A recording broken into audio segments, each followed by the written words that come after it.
ओम शांति। आज की मुरली है 7 मई 2026 की। बाबा कहते हैं, मीठे बच्चे, तुम ब्रह्मा मुख वंशावली ब्राह्मण हो। तुम्हें ही बाप द्वारा ज्ञान का तीसरा नेत्र मिला है। तुम अभी ईश्वरीय गोद में हो। आज का प्रश्न है, अद्वैत राज्य जहां दूसरा कोई धर्म नहीं, उस राज्य की स्थापना का आधार क्या है? उत्तर है योग बल। बाहुबल से कभी भी अद्वैत राज्य की स्थापना हो नहीं सकती। वैसे क्रिश्चियन के पास इतनी शक्ति है जो अगर आपस में मिल जाए तो सारे विश्व पर राज्य कर सकते हैं, परंतु यह लॉ नहीं कहता विश्व पर एक राज्य की स्थापना करना बाप का ही काम है। आज का गीत, छोड़ भी दे आकाश सिंहासन। ओम शांति। बच्चों को ओम शांति का अर्थ तो बहुत ही बार समझाया है। ओम यानी मैं कौन? मैं आत्मा। यह शरीर हमारे ऑर्गन्स हैं। मैं आत्मा परमधाम की रहने वाली हूँ। भारतवासी पुकारते हैं कि हे दूर देश के रहने वाले आओ, क्योंकि भारत में अभी बहुत धर्म ग्लानि, दुख हो पड़ा है। आप फिर से आकर गीता का उपदेश सुनाओ। गीता के लिए ही कहते हैं शिव बाबा आइए, क्योंकि वह सबका बाप है। कहते हैं भारतवासियों पर फिर से परछाया पड़ा है माया रूपी रावण का, इसलिए सब दुखी पतित है।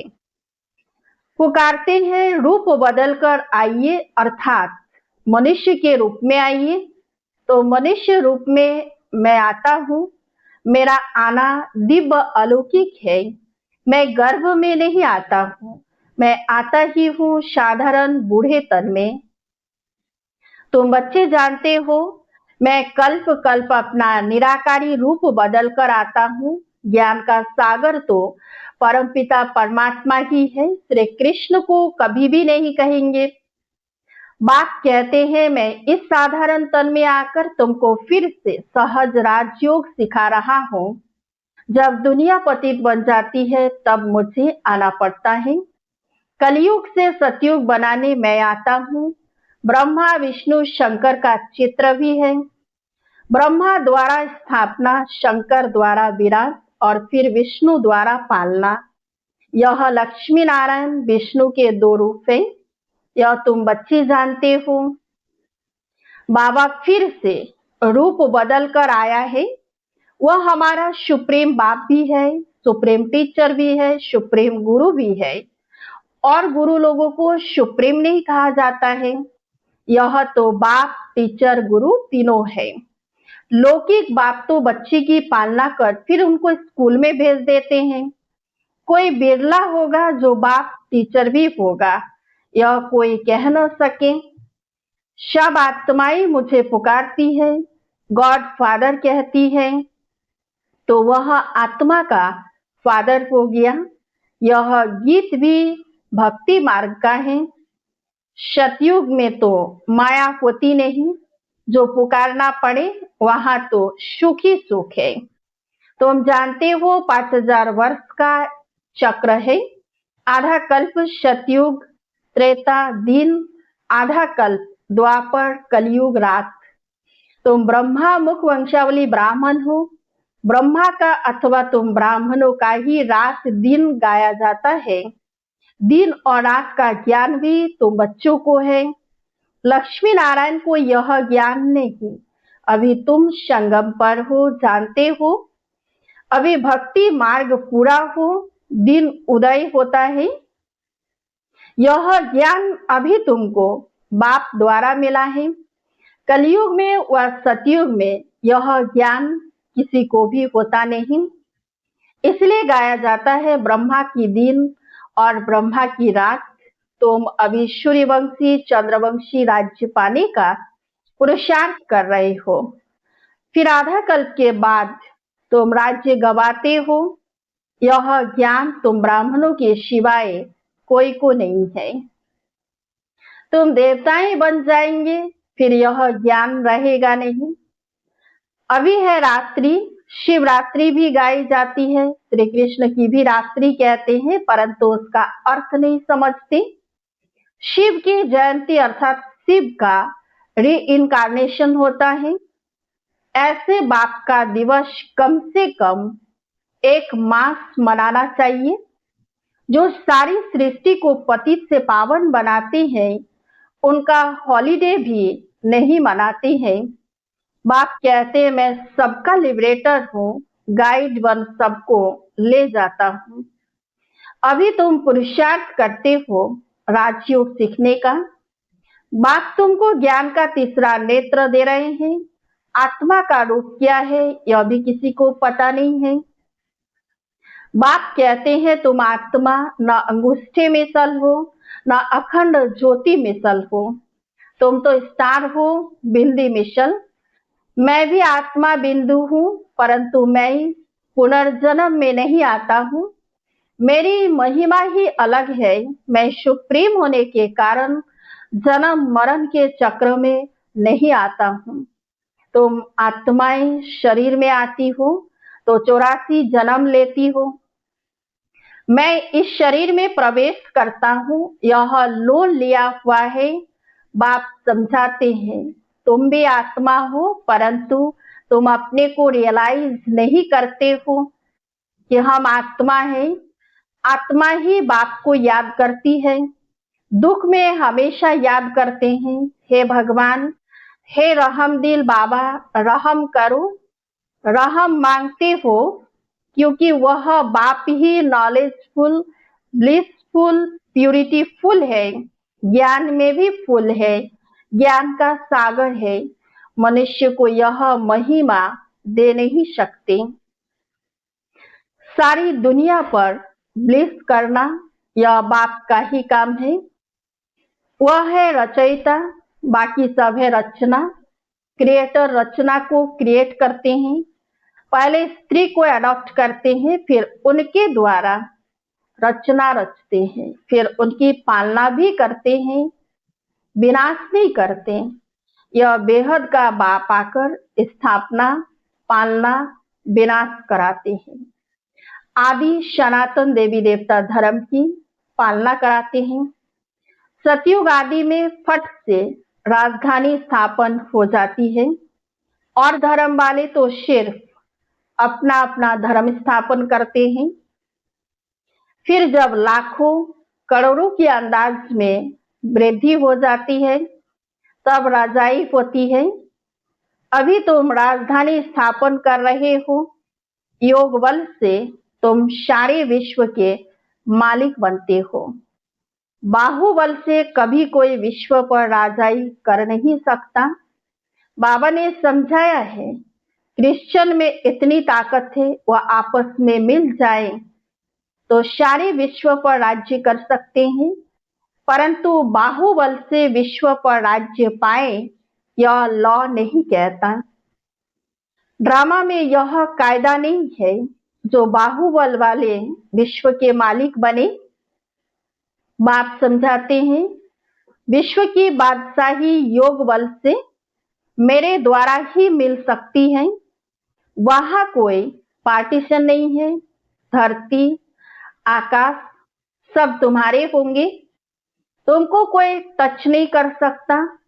उनको कहा जाता है अद्वैत राज्य। यहाँ है अनेक राज्य। बाप समझाते हैं 5000 वर्ष बाद तुम बच्चों को यह राजयोग सिखाता हूँ। श्री कृष्ण की आत्मा अब सीख रही है। श्री कृष्ण पहला नंबर प्रिंस था। वह इस समय 84 जन्म के अंत में आकर ब्राह्मण बने हैं, ब्रह्मा बने हैं। यह बच्चों को समझाया है सृष्टि का चक्र कैसे फिरता है। बाप फिर से स्वर्ग की स्थापना कर रहे हैं। अनेक धर्म विनाश होने हैं जरूर, एक धर्म की स्थापना हो जाएगी। भारत ही 100% सॉल्वेंट धर्म श्रेष्ठ था। देवताओं के कर्म भी श्रेष्ठ थे, उन्हों की ही महिमा गाई हुई है। सर्वगुण संपन्न, पहले पहले पवित्र थे, अभी पतित बने हैं, फिर बाप आकर स्त्री पुरुष दोनों को पवित्र बनाते हैं। रक्षाबंधन का उत्सव इतना क्यों मनाते हैं, यह कोई को पता नहीं है। बाप ने ही आकर प्रतिज्ञा ली थी कि अंतिम जन्म में तुम दोनों पवित्र रहो। सन्यासियों का तो धर्म ही अलग है, ज्ञान, भक्ति और वैराग्य, यह तुम्हारे लिए है। तुमने देखा होगा, पादरी लोग चलते हैं तो आंखें एक तरफ रहती है और किसी की तरफ देखते नहीं, नन्स होती है ना। अब वह तो क्राइस्ट को याद करती है। कहते हैं क्राइस्ट गॉड का बच्चा था।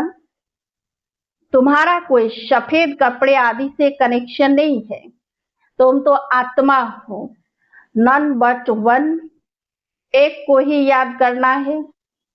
सच्ची नन तो तुम हो, तुमको वर्षा उस बाप से लेना है। उनको याद करेंगे तभी विक्रम विनाश होंगे। इसलिए बाप का फरमान है, मामेकम याद करो। आत्मा का निश्चय न होने कारण नन फिर क्राइस्ट को याद करती है। गॉड कौन है यह नहीं जानते हैं। भारतवासी जो पहले पहले आते हैं वे ही नहीं जानते। लक्ष्मी नारायण को यह सृष्टि का ज्ञान थोड़े ही है, न वह त्रिकालदर्शी है। त्रिकालदर्शी तुम ब्राह्मण बनते हो, तुमको कोड़ी से बदल हीरे जैसा बाप बनाते हैं। अब तुम ईश्वरीय गोद में हो, तुम्हारा यह अंतिम जन्म बहुत अमूल्य है। भारत की खास, दुनिया की आम, तुम रूहानी सेवा करते हो। बाकी वह तो है जिस्मानी सोशल वर्कर, तुम हो रूहानी। तुमको सिखाने वाला सुप्रीम रूह है। हर एक आत्मा को बोलो, बाप को याद करो। बाप को ही पतित पावन गाया जाता है। तुमको गिरने में 84 जन्म लगते हैं, फिर चढ़ने में 1 सेकंड लगता है। यह तुम्हारा इस मृत्यु लोक का अंतिम जन्म है। मृत्यु लोक मुर्दाबाद, अमर लोक जिंदाबाद होना है। इसको अमर कथा कहा जाता है। अमर बाबा आकर तुम अमर आत्माओं को अमर युग में ले चलने के लिए अमर कथा सुनाते हैं। बाप कहते हैं, अच्छा और बातें भूल जाते हो तो सिर्फ अपने को आत्मा निश्चय कर मुझ एक बाप को याद करो। बुद्धि का योग मेरे साथ लगाओ तो तुम्हारे पाप भस्म हो और तुम पुण्य आत्मा बन जाएंगे। तो मनुष्य से देवता बनते हो, यह नई बात नहीं है। 5000 वर्ष बाद बाप आकर तुमको वर्षा देते हैं, रावण फिर श्राप देते हैं। यह है खेल, भारत की ही कहानी है। यह बातें बाप ही समझाते हैं, कोई भी वेद शास्त्र आदि में नहीं है। इसीलिए गॉड फादर को ही नॉलेजफुल, पीसफुल, ब्लिसफुल कहा जाता है। तुमको भी आप समान बनाते हैं। तुम भी पूज्य थे, फिर पुजारी बनते हो। आपे ही पूज्य, आपे ही पुजारी। यह भगवान के लिए नहीं है, तुम भारतवासियों की बात है। तुम पहले सिर्फ एक शिव की भक्ति करते थे, अव्यभिचारी भक्ति की, फिर देवताओं की भक्ति शुरू की, फिर नीचे उतरते आए। अब फिर से तुम देवी देवता बन गए हो। जो थोड़ा पढ़ते हैं वह प्रजा में चले जाएंगे, जो अच्छी रीति पढ़ते पढ़ाते हैं वह राजाई में आएंगे। प्रजा तो ढेर बनती है, एक महाराजा की लाखों करोड़ों के अंदाज में प्रजा होंगी। तुम पुरुषार्थ करते ही हो, कल पहले मुआफिक पुरुषार्थ से पता पड़ जाता है कि माला में कौन कौन आने वाले हैं। प्रजा में भी कोई गरीब कोई शाहूकार बनते हैं। भक्ति मार्ग में ईश्वर अर्थ दान करते हैं। क्यों ईश्वर के पास नहीं है क्या? यह तो कहते श्री कृष्ण अर्पणम, परंतु वास्तव में होता है ईश्वर अर्पणम। मनुष्य जो कुछ करते हैं उनका फल दूसरे जन्म में मिलता है। एक जन्म के लिए मिल जाता है। अब बाप कहते हैं मैं आया हूं तुमको 21 जन्म का वर्षा देने। मेरे अर्थ डायरेक्ट कुछ भी करते हो तो 21 जन्म के लिए उसकी प्राप्ति तुमको हो जाती है। इनडायरेक्ट करते हो तो एक जन्म के लिए अल्पकाल का सुख मिल जाता है। बात समझाते हैं यह तुम्हारा सब मिट्टी में मिल जाना है, इसीलिए इसको सफल कर लो। तुम यह रूहानी हॉस्पिटल कम यूनिवर्सिटी खोलते जाओ, जहां से सब एवर हेल्दी एवर वेल्दी बनेंगे। इनसे बहुत इनकम होती है। योग से हेल्थ और चक्र को जानने से वेल्थ। तो घर घर में ऐसी यूनिवर्सिटी कम हॉस्पिटल खोलते जाओ। बड़ा आदमी है तो बड़ा खोले, जहां बहुत आ सके। बोर्ड पर लिख दो, जैसे नेचर क्योर वाले लिखते हैं। बाप सारी दुनिया की नेचर बदल प्योर बना देते हैं। इस समय सभी इम्प्योर है। सारी दुनिया को एवर हेल्दी एवर वेल्दी बनाने वाला बाप है, जो अब तुम बच्चों को पढ़ा रहे हैं। तुम हो मोस्ट स्वीट चिल्ड्रन। अच्छा, मीठे मीठे सिकिलधे बच्चों प्रति माता पिता बाप दादा का याद प्यार और गुड मॉर्निंग। रूहानी बाप की रूहानी बच्चों को नमस्ते। हम रूहानी बच्चों की रूहानी बाप दादा को याद प्यार और गुड मॉर्निंग। नमस्ते नमस्ते नमस्ते। धारणा के लिए मुख्य सार 1 नंबर है, अपने इस अमूल्य जीवन को रूहानी सेवा में लगाना है। खास भारत आम सारी दुनिया की सेवा करनी है।